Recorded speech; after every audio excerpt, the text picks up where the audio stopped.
आज हम पढ़ेंगे केमियोस्मोटिक हाइपोथेसिस। केमियोस्मोटिक हाइपोथेसिस का मतलब ही क्या है कि हम लोग केमिकल से ऑस्मोसिस करा के एटीपी बना रहे हैं, ठीक है, एनर्जी बनाने को। अब ये एक हाइपोथेसिस थी जो बाय पीटर मिचेल ने दी थी। लेकिन सबसे पहले हमें थोड़ा सा कॉन्सेप्ट पता होना चाहिए कि एटीपी किस किस तरह से बना सकते हैं, बिकॉज बहुत से तरीके होते हैं, या 3 या 4 तरीके जिनसे हम लोग एटीपी बनाते हैं। मैक्सिमम 3 है, हम लोग 3 कहते हैं। सबसे पहले हम लोग केमियोस्मोटिक हाइपोथेसिस से पहले देखेंगे कि एटीपी बनती किस किस तरह से। फर्स्ट अगर हम लोग देखें तो हम लोग जिसको बोलते हैं डायरेक्ट सिंथेसिस, मतलब एटीपी डायरेक्ट बनाना। फर्स्ट मेथड हमारे पास होता है डायरेक्ट सिंथेसिस।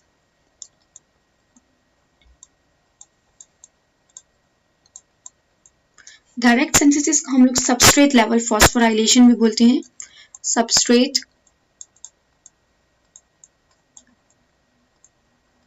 Level phosphorylation. अब यहाँ पे सबस्ट्रेट लेवल फॉस्फोराइलेशन में नाम नहीं पता है। अब देखो डायरेक्ट सिंथेसिस क्या होता है कि जब हम लोग किसी एक केमिकल को फॉस्फेट देकर एटीपी बना लेना। लाइक अगर मैं यहाँ पे कोई एग्जांपल लेती हूँ, मैं यहाँ पे पेप्केज ले लूँ, फॉस्फोइनल पायरुवेट, वो जब दूसरे केमिकल में कन्वर्ट होता है, लाइक पायरुविक एसिड में कन्वर्ट होता है, जिसको हम लोग पायरुविक एसिड बोल रहे हैं। पायरुविक एसिड में जब वो कन्वर्ट होता है, अच्छा, यहाँ पे वो क्या करता है कि एक इनऑर्गेनिक फॉस्फेट पड़ा हुआ है, उसको ये फॉस्फेट दे देता है, तो इसके साथ बन जाती है एटीपी, ठीक है। अब किसी केमिकल से डायरेक्ट एटीपी बनना को हम लोग डायरेक्ट सिंथेसिस बोलते हैं। सो फॉर्मेशन ऑफ एटीपी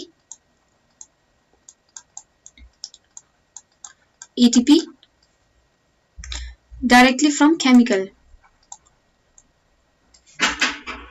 तो उसको हम लोग बोलते हैं डायरेक्ट सिंथेसिस। या आप ये भी बोल सकते हैं हाई एनर्जी कंपाउंड अपने एनर्जी दूसरे को दे रहा है या ट्रांसफर हो रही है और वो इससे एटीपी बना रहे हैं। तो सिंपल इसमें हम लोग क्या कर रहे हैं, डायरेक्ट एटीपी बना रहे हैं। या किसी केमिकल कंपाउंड अगर बन रहा है तो उसमें जो एटीपी बन रही है, ठीक है, जैसे कोई केमिकल कंपाउंड की फॉर्मेशन में बनती है तो उसको हम लोग डायरेक्ट सिंथेसिस बोलते हैं। दूसरा हमारे पास होता है फोटोफॉस्फोराइलेशन। सेकेंड जो होता है, ये हम लोग एटीपी बनाते हैं, इसको बोलते हैं फोटोफॉस्फोराइलेशन। और फोटोफॉस्फोराइलेशन जो होता है, ये है तो एटीपी बनाने के प्रोसेस को ही हम लोग बोल रहे हैं, लेकिन थ्रू केमिकल के जरिए बनाते हैं, ठीक है, थ्रू केमिकल्स। अब ये होता कहाँ है, क्लोरोप्लास्ट जो होता है वो फोटोफॉस्फोराइलेशन के क्लोरोप्लास्ट में हो रहा होता है। क्लोरोप्लास्ट जो वो बना रहा होता है एटीपी, ठीक है, एटीपी फॉर्मेशन आप बोल सकते हो। अब देखो जो हमारे पास फोटोफॉस्फोराइलेशन हो गया, दूसरा हमारे पास होता है ऑक्सीडेटिव फॉस्फोराइलेशन, ठीक है, ऑक्सीडेटिव फॉस्फोराइलेशन। अब इसका क्या मतलब है कि किसी कंपाउंड की ऑक्सीडेशन करा के एटीपी बनाना, ठीक है, ATP form by oxidation of compound. तो ये हमारे पास होता है ऑक्सीडेटिव फॉस्फोराइलेशन। अब हमारे पास जो फोटोफॉस्फोराइलेशन हो गया और ऑक्सीडेटिव फोटोफॉस्फोराइलेशन, इन दोनों को हम लोग पढ़ेंगे केमियोस्मोटिक हाइपोथेसिस में, क्योंकि दोनों में हम लोग केमिकल यूज कर रहे हैं ना, तो एटीपी बना रहे हैं। तो इसमें हम लोग केमियोस्मोटिक हाइपोथेसिस में क्या पढ़ने वाले हैं, फोटोफॉस्फोराइलेशन से हम लोग एटीपी किस तरह बनाएंगे, एंड ऑक्सीडेटिव फॉस्फोराइलेशन से एटीपी कहाँ पे किस तरह बनेंगे। अच्छा, ये जो ऑक्सीडेटिव फोटोफॉस्फोराइलेशन होता है ये माइटोकॉन्ड्रिया में बना रहा होता है, माइटोकॉन्ड्रिया।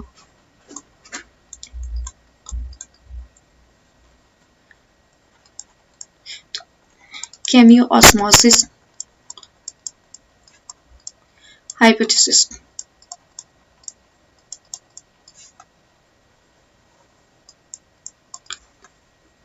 तो अब हम लोग बनाएंगे एटीपी के किस तरह हम लोग क्लोरोप्लास्ट में और माइटोकॉन्ड्रिया में केमियोस्मोसिस हाइपोथेसिस के थ्रू एटीपी बनाते हैं।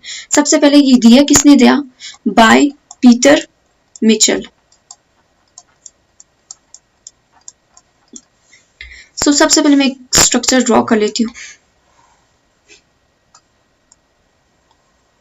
ठीक है, ये थाइलाकॉइड के स्ट्रक्चर में ड्रॉ कर रही हूँ। अगर मैं यहाँ पे मेंशन कर दूँ तो ये किस चीज का है, थाइलाकॉइड। अब जैसा कि हमें पता है कि यहाँ पे PS2 होगा, ठीक है, ये जाएगा प्लास्टोक्विनोन के बाद, जो हम लोगों ने साइक्लिक में पढ़ा था, लाइट रिएक्शन वगैरह, एंड PQ के पास जाएगा और PQ आएगा PS1 के पास और वो जाएगा FES के पास, ठीक है। और आगे हमें पता है कि जो 2 इलेक्ट्रॉन लेके और 2 हाइड्रोजन लेके NaDH वो कन्वर्ट कर रहा होता है NaDH2 में, ठीक है, यहाँ पे जो हम लोगों ने रिएक्शन किया था। अब यहाँ पे देखो हो क्या रहे हैं, अब ये हमारे पास है अंदर वाला साइड जो जिसको हम लोग ल्यूमिन बोल रहे हैं, ठीक है, ये अंदर वाला साइड है ना, इसको हम लोग बोलेंगे ल्यूमिन।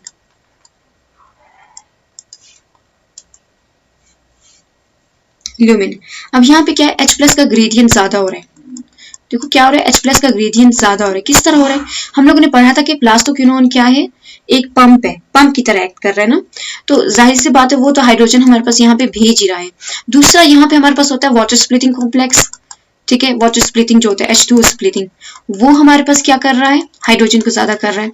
एंड अगर हम लोग देखा जाए तो यहाँ पे हाइड्रोजन को यूज हो रहा है हाइड्रोजन का, तो यहाँ पे क्या होगा, H+ का ग्रेडियंट कम हो जाएगा एज कम्पेयर टू यहाँ पे H+ का ग्रेडियंट ज्यादा हो जाएगा। अब देखो केमियोस्मोटिक हाइपोथेसिस बोलती क्या है कि हमें कुछ चीजें चाहिए ATP फॉर्मेशन के लिए। सबसे पहले क्या चाहिए फॉर्मेशन ऑफ ATP के लिए, फॉर्मेशन ऑफ ATP फर्स्ट आता है कि H+ ग्रेडियंट क्रिएट करना चाहिए, H+ ग्रेडियंट।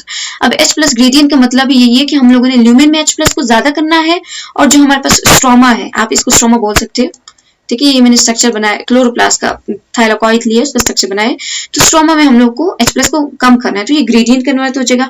दूसरा हमारे पास होता है इंटैक्ट मेम्ब्रेन के, इंटैक्ट मेम्ब्रेन का मतलब ये है कि जो H+ है वो मेम्ब्रेन से लीक ना हो, ठीक है। तो तीसरा हमें प्रोटॉन पंप ही चाहिए होता है, ठीक है, और दूसरा हमें ये चाहिए होता है FES। ये FES का मतलब क्या जरूरत है कि वो H+ को यहाँ पे कम ही करे, तो इसका भी फंक्शन जरूरी है। अब हमारे पास पार्टिकल्स होते हैं F0 और F1, ठीक है, ये क्लोरोप्लास्ट के स्ट्रक्चर में मैं करा रही हूँ, तो हम लोग वहीं पे ड्रॉ कर लेते हैं F0 और F1। यहाँ पे मैं ड्रॉ कर लेती हूँ, इसको हम लोग बोलेंगे F0, ठीक है, और ये हमारे पास आ जाएगा F1, ठीक है। अब हमें पता होनी चाहिए कि F0 है। देखो अगर हम लोग क्लोरोप्लास्ट की बात करें तो इसको हम लोग बोलेंगे CF0, ठीक है। तो ये क्या है, ट्रांस मेम्ब्रेन प्रोटीन ये है, इसका मतलब क्या है कि मेम्ब्रेन के अंदर धसी है, तो इसको हम लोग बोलेंगे transmembrane protein, transmembrane protein. अच्छा, अब हमारे पास आता है, इसको हम लोग प्रोटीन इंट्रिंसिक प्रोटीन भी बोल सकते हैं, इंट्रिंसिक प्रोटीन नाम लिख लो, ठीक है, ये भी कभी कभी पूछ लेते हैं। सो इंट्रिंसिक प्रोटीन। सेकंड हमारे पास आता है CF1, सी स्विच लगा रहे हैं क्योंकि क्लोरोप्लास्ट में, इसको हम लोग ATP सिंथेज बोलते हैं, मतलब ATP तो यही बना रहे हैं, F1 ही बना रहे हैं, ATP सिंथेटेज एंजाइम।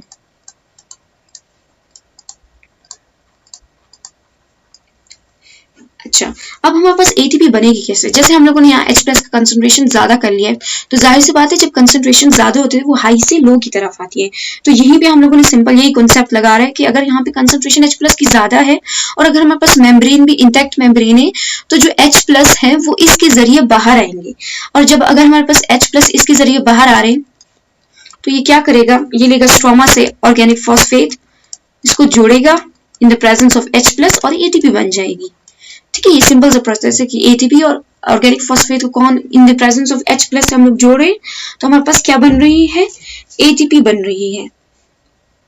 अब इसको हम लोग फैसिलिटेटेड डिफ्यूजन भी बोल सकते हैं ना, फैसिलिटेटेड डिफ्यूजन के थ्रू, वैसे तो ये केमिकल के जरिए बन रही है, इस वजह हम लोग केमियोस्मोसिस में पढ़े, लेकिन थ्रू फैसिलिटेटेड डिफ्यूजन भी होगी क्योंकि यहाँ पे प्रोटीन का यूज हो रहा है। डिफ्यूजन के थ्रू क्या हो रहा है, हाइड्रोजन ट्रांसफर हो रहा है, ठीक है। तो ये हमारे पास था केमियोस्मोसिस हाइपोथेसिस।